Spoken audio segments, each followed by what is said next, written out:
Welcome to On Spec, where you'll hear stories that bring you closer to the globe. This is your host, Rupi Banawa.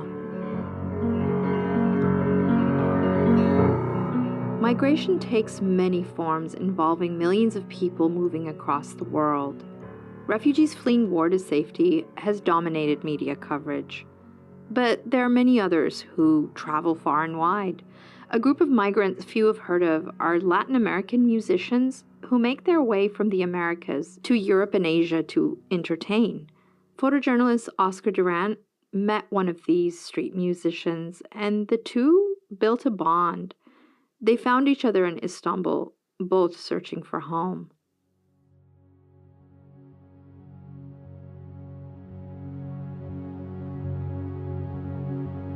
When people think of foreigners in Turkey, they think of Syrian refugees. There are about 3 million of them.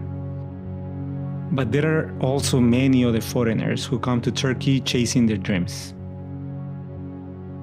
In 2015, I moved to Turkey to work as a freelance photojournalist. At the time, I was living in Peru, where I am originally from, after having spent about 9 years in the United States. I wanted to know more about a different part of the world, and I was hungry for new adventures.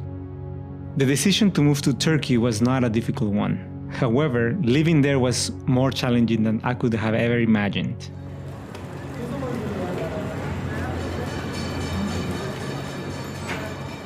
When I first moved to Istanbul, I often found myself walking along Istiklal Street. If you live in Istanbul, it is almost unavoidable. It is the city's main pedestrian street. It's where everything happens. It's where people go to have fun and shop. It is also where people go to protest.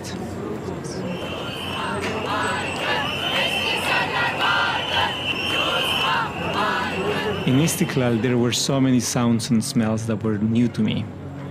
Here, I could feel the energy of the city. Walking through it was like swimming in the city's blood. On Istiklal, it's hard to know where to look.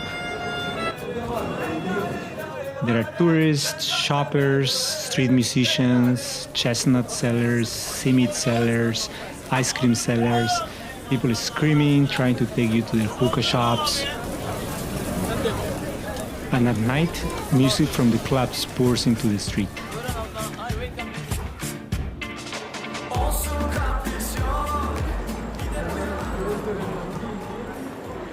When I walked there, I often wore headphones and played music that reminded me of Peru. It wasn't necessarily traditional Peruvian music, it was just music that was around when I was growing up in Peru.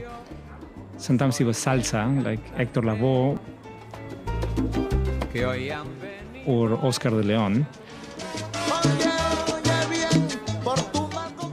And sometimes other music that reminded me of Peru. I felt the contrast between the music I was listening to in my headphones and what I was seeing walking along Istanbul's main pedestrian street heightened my sensation of being a foreigner. I felt lucky to be there. My lifelong dream of living and working in a completely different country, getting to know the culture, learning the language, was actually happening. But with time, I started avoiding Istiklal. I guess I just got bored of seeing the same things over and over. The crowds that once attracted me started to annoy me. I never liked crowded places to begin with, and when I had no option but to walk in it to get to my destination, I made an effort to filter out the chaos around me. But there was something that always stood out to me.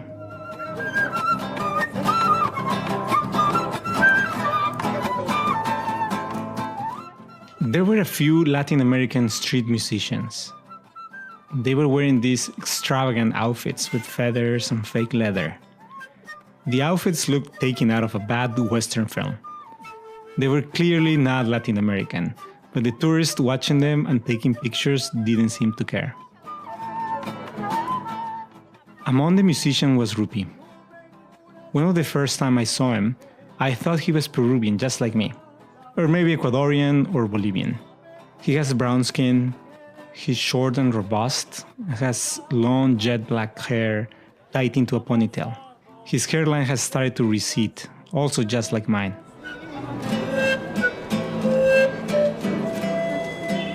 I saw him playing a few times as I walked through Istiklal, and I was curious about him.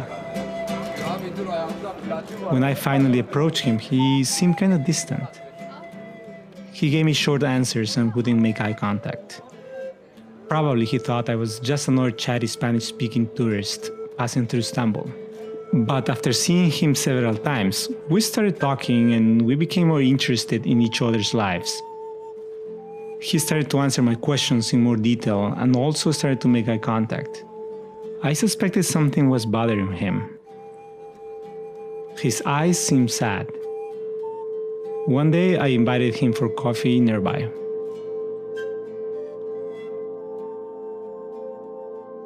Rupi has toured Europe for the past 26 years with a flute and a guitar. He has not returned to Bolivia since he left. About 2 years ago, he arrived to Turkey to work. He had been in Turkey before and knew he could make money. He planned to stay for a couple of months, but things got complicated. He got stuck. Lo que más me impresionó de la música es que es como un consuelo para mi alma, para mi soledad que tenía, para mi pobreza en la que vivía. When Rupi was a kid, he was lonely. Music became a consolation for his soul. His father died in an accident when he was a baby, and Rupi doesn't have any memory of him. He was painfully shy and didn't have many friends. His mother was a midwife and didn't earn much. Rupi remembers that when he was learning to play the guitar in a church in La Paz, the Bolivian city where he was born, he sometimes went to play without having had a meal. He remembers being hungry. When Rupi was 12, he remembers seeing Bolivian musicians who had been working in Europe, returning with what it seems to be the dream. They had money and foreign girlfriends. They were wearing extravagant clothes. Rupi remembers them talking about their trips to France, Norway, Italy, all over Europe. I want to go there too, Rupi thought. He wanted to be like them. En ese tiempo, cuando llegué de Bolivia, when he arrived in Europe, his plan was to save enough money to buy a house in Bolivia, save for college, and return. But he never went back. He first arrived in Luxembourg. He was 17. A Swiss woman named Brigitte met him at the airport and walked him to the train station. Just months before, a friend had told him that his uncle, who worked as a musician in Europe, was looking for a new member for his band. They got in touch, and his friend's uncle eventually sent him money and arranged Rupi's trip to Luxembourg. For years, he thought he was getting closer to his dream. He was making money, seeing the world, partying. He had foreign girlfriends, but he was just living day to day. So today, he doesn't have any savings to show for all those years of work. Cuando veo esos años me da tristeza y nostalgia, porque ahora, como ya tengo los 43, at 43, he's regretful. He wishes he could go back to his younger years and maybe do things differently.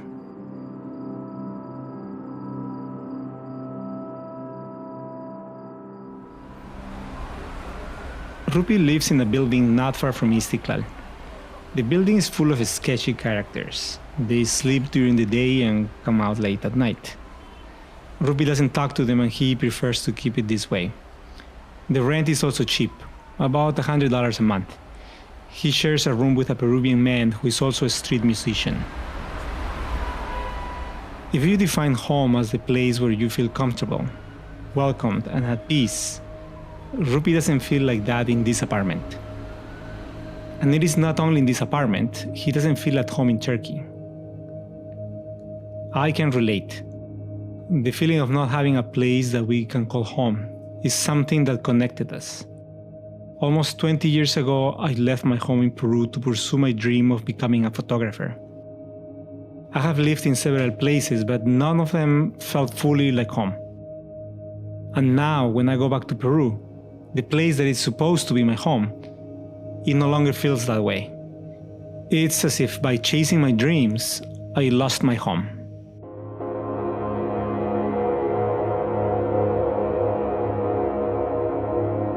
I saw myself in Rupi. Was I looking at a mirror? I was scared. I was also anxious and uncertain about my future. I didn't want to end up with unfulfilled dreams and stuck in a foreign country without many options. But that happens to so many people.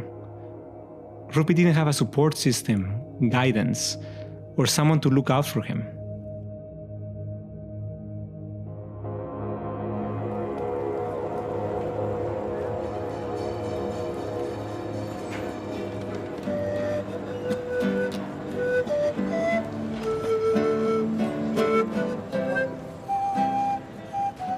Working in Istiklal, he puts on a show and he becomes this caricature.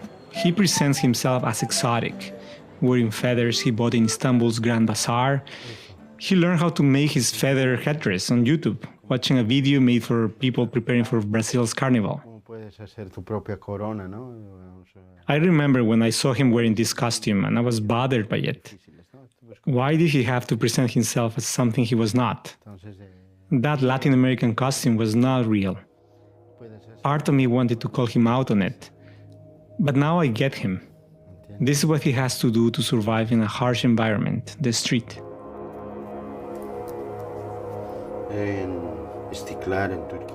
He says that working on the streets is really difficult. People take photos without tipping.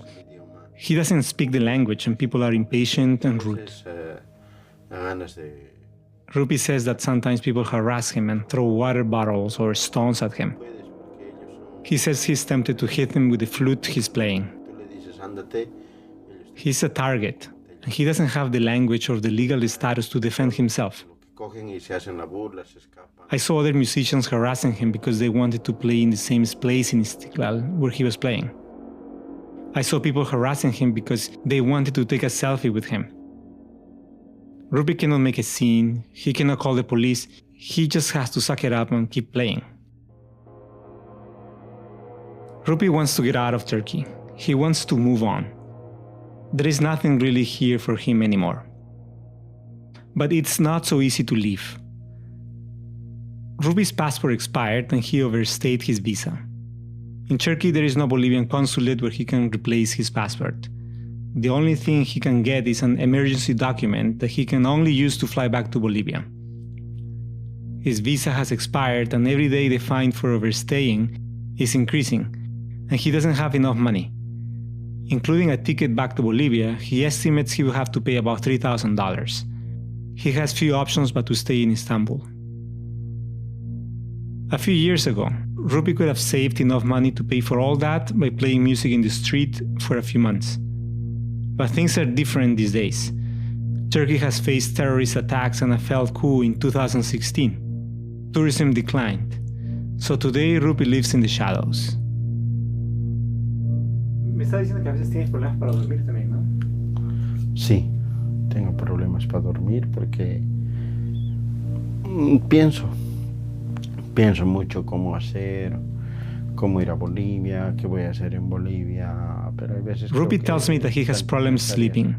He's anxious and thinks a lot about what to do next. How can he return to Bolivia? He also thinks that making plans on overthinking is useless. Better to leave things to time and see what happens. Today his dreams are different. He's more cautious. In a way, he feels that time is running out.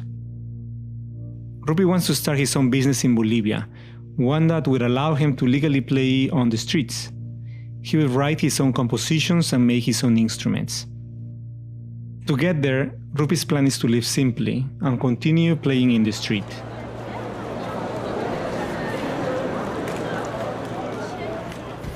Today is Saturday, and after we have lunch together, Rupi packs his instruments.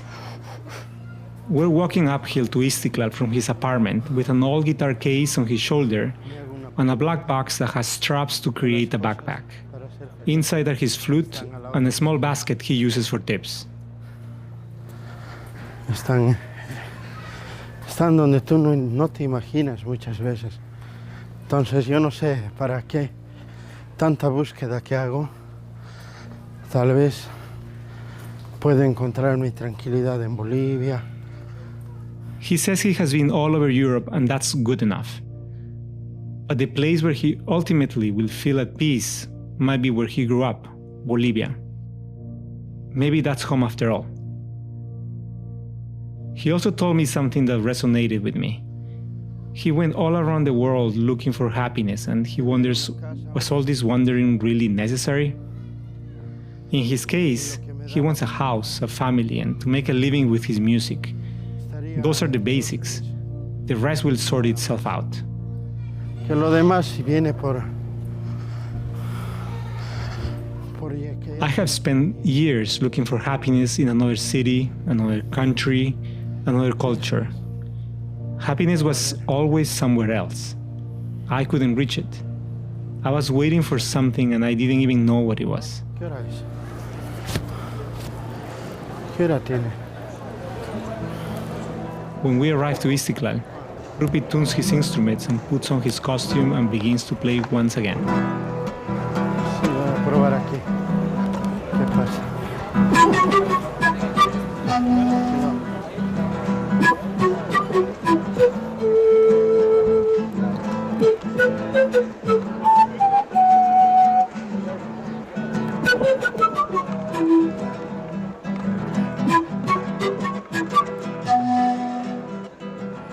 In Istanbul, this is Oscar Durand for On Spec.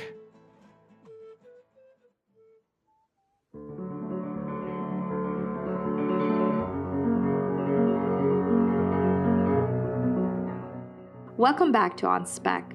We just heard Oscar Durand from Istanbul, but Oscar has been living in New York now, and we're talking over Skype. Hey Oscar, how's it going? How are you, Farida? Good. What's going on with Rupi since you left? I still see him on Istiklal, and he still plays his music. You know, every once in a while, friends who know that I know him and I was doing his story send me photos. Hey, I saw Rupi. But yeah, he's still in Turkey. He's working. I spoke with him last time about 3 or 4 weeks, and he mentioned that now working there is a little bit harder because the police is asking now street musicians to register. He has to go with his documents to the municipality to register, and he doesn't have the proper paperwork. So he was a little concerned about that. That was last time we spoke. But if he's still playing, I guess he found a way. I know he was playing with someone who could get the permission, the paperwork. So maybe that's what he's doing. But I think I need to call him these days. Actually, I'm going to call him very soon to let him know that his story is going to be published. Oh, very exciting. And I mean, I keep thinking this whole time, how is he coping with being stuck in Turkey? There are a lot of migrants and refugees stuck here, and they all have their own way and coping mechanisms. What was his? I feel like that affects him a lot. I think it's when we talk, I feel like that's kind of like he's carrying a big weight on his back. That he's not completely happy. Now he's just working very hard trying to save as much as he can. Something that I saw that he helped him cope was religion. Actually, now that you mention it, last time we spoke, that I spoke with Rupi, he mentioned that he had met a Mexican pastor, and he was going to the meetings and he was playing music there. Oh, that's wonderful. Often religion is a way and a coping mechanism for a lot of people. Yeah. In his situation, it's nice to see that there's some kind of support system, because you talk about how he doesn't have a support system, but you do. And that's an important distinction between you guys. Your connection to Rupi is through this search for home. And yet, you came here chasing dreams both to Turkey, but you didn't find home. Were you able to achieve your dreams? And why wasn't Turkey home for you in particular? Okay, I think first the part of the dreams. I think I realized that the dreams kept changing. I felt like those cartoon characters that are chasing something that is stuck on a stick in front of you. So no matter how fast you go, you're never going to reach it. That's how I felt about my own dreams. So I think the idea of that has evolved, and that's the same for Rupi. At the beginning, he thought, I want to live in Europe and travel, see the world, become a famous musician. And, along the way things changed, but many 20-something years later, he realizes, actually, this is not what I wanted. What I want is a home, a family, a house, play instruments, and just be happy. And I think it's the same for me. I think that's what connected us. We realized that the dream we had before changed, and we're at this point where we're facing those changes and accepting them. And also this idea of happiness changed over time, it seems, for both of you. Mm-hmm. For Rupi, he's realized it's pretty solid things, going back to Bolivia, having a home, having a family, as you say. What about you? Has it changed as well for you? What makes you happy now? I think when I left Peru in the first place, my idea of happiness was linked to professional success. If I become this, I will be happy. And now I think my idea of happiness is closer to community, family, friendship. And, now in New York, culture is closer to mine. There's a lot of people from Peru, a lot of people from Latin America. I speak the language. I'm able to connect more to people here. And it's not so, in Turkey, it was a very isolating experience. Here, I feel definitely better. So in that way, yes, I feel happier here. Well, I hope it lasts, but also, you say you say home is where you feel peaceful and comfortable. And so I'm thinking from what you're telling me that New York feels more like home, but is it possible to have that feeling all the time? I mean, I wonder, for me, for example, home is something, it's like a fleeting state of mind, just like happiness. What do you think of that? Yeah, I think it's, if home is something permanent, I think it's like an anchor. It needs to be there. It's solid, and yeah, it kind of like in the ocean. You move, but you're always linked to that. It's something that keeps you in place. So it isn't a state of mind. It actually exists for you, that you have to have a home at all times. It is like the foundation. It's a concept. It's not like something tangible. Like I said in the episode, I think it's a place where you feel comfortable.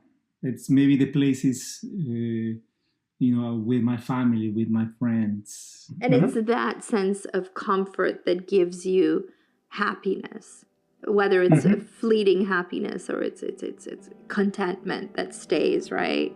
Exactly. Yeah. Thank you, Oscar, for the story, and thank you for listening to On Spec.